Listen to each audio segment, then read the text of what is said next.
The November jobs report is in, and the economy created 211,000 jobs during the month, a number strong enough that could give the Federal Reserve the go-ahead to raise interest rates when it holds its last policy meeting of the year in just 12 days. Let's bring in Ben Garber, a capital markets economist at Moody's Analytics. And Ben, of course, we're all looking at this report through the lens of the Federal Reserve and its looming rate hike.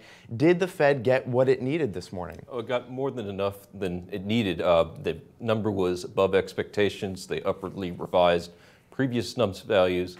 And since they're so determined to make the first rate hike in 9 years, this report sets the stage for that to come. All right, I want to talk about those upward revisions. They were pretty significant. September's numbers were revised to 145,000 from 137. October revised to 298,000 from 271,000. And I remember everyone was very happy about that 271, so now it's even higher.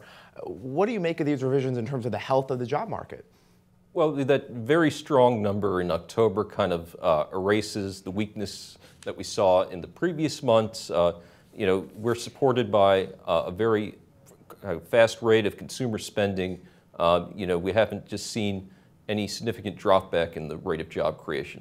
And the markets are now pricing in a 79% chance of a December rate hike after this jobs report compared to 75% yesterday. Yeah, I mean, I put it even higher there. I mean, the Fed, their language from the notes from their last meeting, from Janet Yellen's testimony, they are very determined to get the ball rolling on higher rates. They want to not have to make perhaps a very abrupt upward move somewhere down the line if they don't get started. And on top of all this, yesterday the European Central Bank did not expand its easing program. It simply just extended the time frame. So that really threw Janet Yellen a bone, wouldn't you say?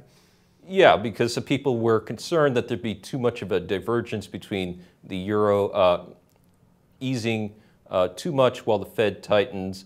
This takes some of the pressure off any moves by the Fed to tighten. Because raising short-term interest rates could also put pressure on the dollar in terms of moving it stronger.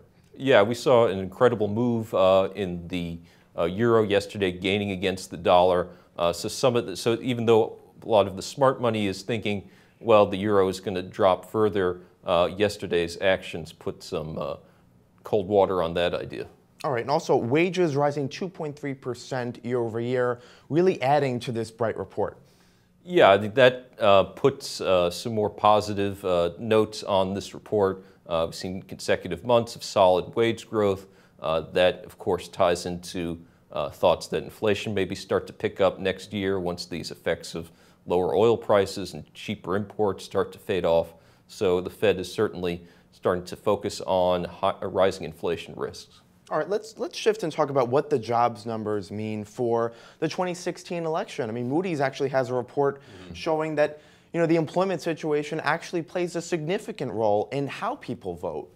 Yeah, of course. What happens, generally what you see is when the direction of jobs is on the increase, not necessarily being in a recession or out of recession, but just the recent direction of job increases is on the upswing. That certainly helps the party in power. All right, Ben Garber from Moody's Analytics, thanks very much for coming in. Thanks for having me. I'm Scott Gamm, and you're watching The Street.